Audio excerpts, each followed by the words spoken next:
આજે અમારે બાબાને ત્યાં કોઈ મોટા મહેમાન આવવાના હતા, મોટા સંત આવવાના હતા. કે બાબાએ તો હજી સુધી પ્રવચન પૂરું નહોતું કર્યું, કારણ કે બધા વાત જોતા હતા એ મહેમાનની. પણ હું તો પછી 11:15 ભાગ્યો ત્યાંથી, એટલે વેલો આવી ગયો.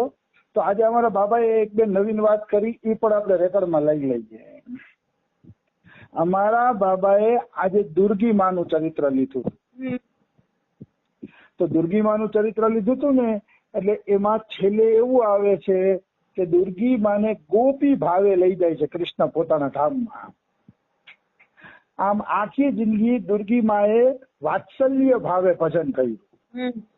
આખી જિંદગી દુર્ગી માએ કૃષ્ણને પોતાનો દીકરો માન્યો, અને મરતી વખતે ભગવાન એને ગોપી ભાવે એટલે કે પતિ બનીને લઈ જાય છે. તો વાસ્તવમાં આનો અર્થ શું? આનો અર્થ શું? તો અમારા બાબાએ ખોલીને અર્થ કર્યો. ગીતાજીમાં ભગવાને કીધું છે ગતિર ભરતા સાક્ષી સુહ્યદ. એમાં ગતિ પછી ભરતા, ભરતા એટલે પતિ, મતલબ હું આખા જગતનો પતિ છું ને બધા જીવાત્મા મારા જ છે. એટલે જીવાત્માનો પતિ તો ભગવાન જ છે. ભલે આપણે પૃથ્વી ઉપર વાત્સલ્ય ભાવે ભજન કરીએ કે સખ્ય ભાવે ગમે ભાવે ભજન કરીએ, પણ અંતે તો ભગવાન બધા જીવાત્માઓના પતિ છે. એટલે કદાચ પતિ ભાવે લઈ જાય તો કઈ વાંધો નથી.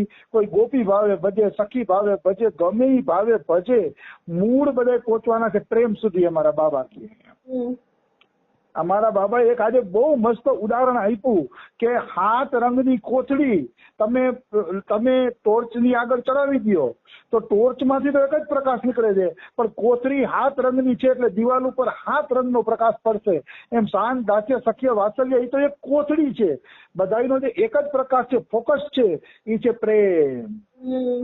સખ્ય ભાવે પ્રેમ હોય તો ભલે, દાસ્ય ભાવે પ્રેમ હોય તો ભલે, કોઈ પણ ભાવે તમને પ્રેમ હોય તો ભલે, મૂળ પહોંચવાનું છે ભગવાનના પ્રેમ સુધી. આ તો કોથળીઓના કલર છે, શાંત, દાસ્ય, સખ્ય, વાત્સલ્ય, માધુર્ય. એ તો આપણે જે કલરની કોથળી ચડાવીએ એવું દેખાય. પણ અમારા બાબાએ બહુ સરસ સમાધાન આપ્યું. પણ જે ટોચમાંથી જે પ્રકાશ નીકળે છે એ એક જ છે, પ્રેમ. એટલે જે ભાવે તમે આ ભાવે ભજન એટલે કરી છીએ કે આપણે એ ભાવથી એનું ચિંતન કરી શકીએ. પછી એનું ચિંતન કરતા કરતા કોથળીની ઓલે પાર પહોંચી જશે ને ત્યારે ખબર પડશે કે ટોર્ચમાંથી તો એક જ પ્રકાશ નીકળે છે. આપણે તો લાલ પ્રકાશ પકડીને હાલતા હતા, આપણે તો પીળો પ્રકાશ પકડીને હાલતા હતા, ને કોઈ લીલો પ્રકાશ પકડીને હાલે, પણ ટોર્ચની પાછળ કલર એક જ છે. એમ ગમે, હું તો પહેલેથી જ જો કે આ વાતને માનતો તો, ગમે ભાવે ભજન કરો, ગોપી ભાવ હોય, ઓલો ભાવ, ગમે ભાવ, છેલ્લે બધાને એક મળશે. એ છાતી ઠોકીને હું કહી દઉં, કોઈ કહેતા હોય તો સહી કરી દઉં કોરા કાગળ ઉપર. છેલ્લે બધાને એક જ વસ્તુ મળવાની છે, ભગવાનનો પ્રેમ. કારણ કે પ્રેમનો કોઈ કલર નથી, એક જ કલરનો છે. એમાં કોઈ એટલે કોઈ શંકા નથી.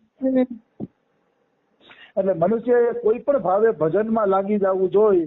પછી ભગવત પ્રેમ. એમ દુર્ગીમાં વાત્સલ્ય ભાવે ભૈજા, વાત્સલ્ય ભાવે કાનુડાનું ચિંતન કર્યું, પણ જયારે ચિંતન કરતા કરતા ધામમાં જવા માંડ્યા ત્યારે એક જ વસ્તુ એ પહોંચી ગયા, પ્રેમ પ્રાપ્તિ સુધી.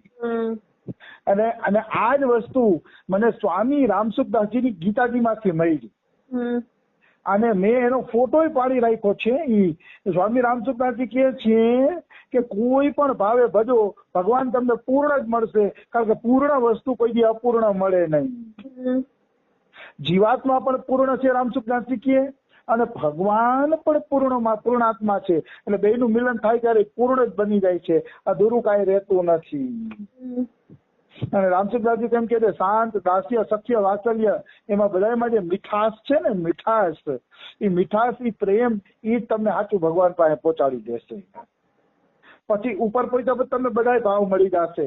આજે હું સખીને શ્યામ રંગરંગી પુસ્તક વાંચતો હતો, તો એમાં 65મી લીલા એવી છે, 65મી લીલા કે દ્વારકાધીશ હોય તો એ મારા પ્રિયતમ છે, મથુરાના રાજા હોય તો એ મારા પ્રિયતમ છે. રાધાજી એક સખીને કહે છે એ કે એ નરસિંહ ભગવાન હોય તો ભલે, ને કોઈ પણ ભગવાન હોય તો ભલે, એ મારા પ્રિયતમ જ રહેવાના છે. રાધા રાણી કે હું કૃષ્ણને માનીને કૃષ્ણનો અધૂરા પ્રેમને શા માટે પ્રાપ્ત કરું, પણ મારા અનંત અને વિશાળ કૃષ્ણને માનીને હું બધાય અવતારોના, બધાય ભગવાનના, બધાય મારા કૃષ્ણના રૂપનો પ્રેમ કેમ પ્રાપ્ત ન કરું. એ 65ની લીલા આજે જ મેં વાંચી, એમાં મને આવા નવા ભાવ મળ્યા કે રાધાજી કૃષ્ણને બધાય રૂપમાં પ્રેમ કરે છે, કારણ કે એને ખબર જ છે કે આ બધા અનંત રૂપ મારા કૃષ્ણના જ છે. તો રાધાજી સખીને કહે છે મારે એક રૂપે કૃષ્ણને પામવો નથી, મારે બધાય રૂપમાં કૃષ્ણને પામવો છે.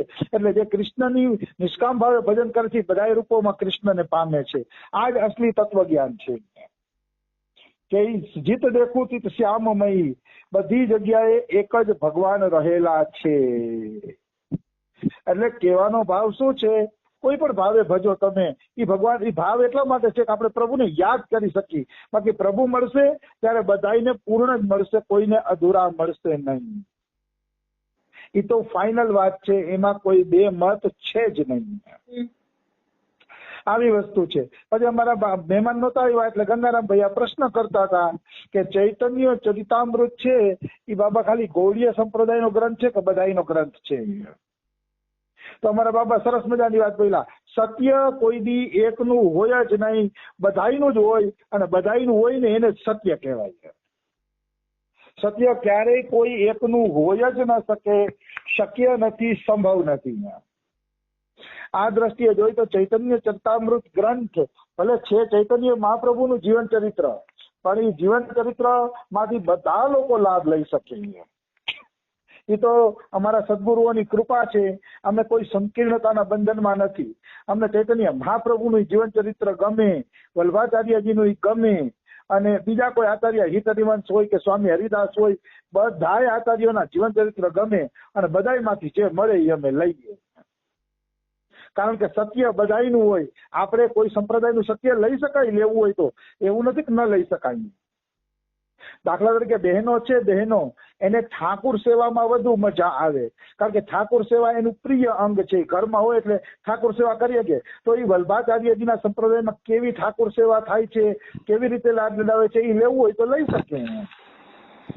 કારણ કે એ સંપ્રદાયનું સત્ય નથી, એ સત્ય બધાયનું સત્ય છે.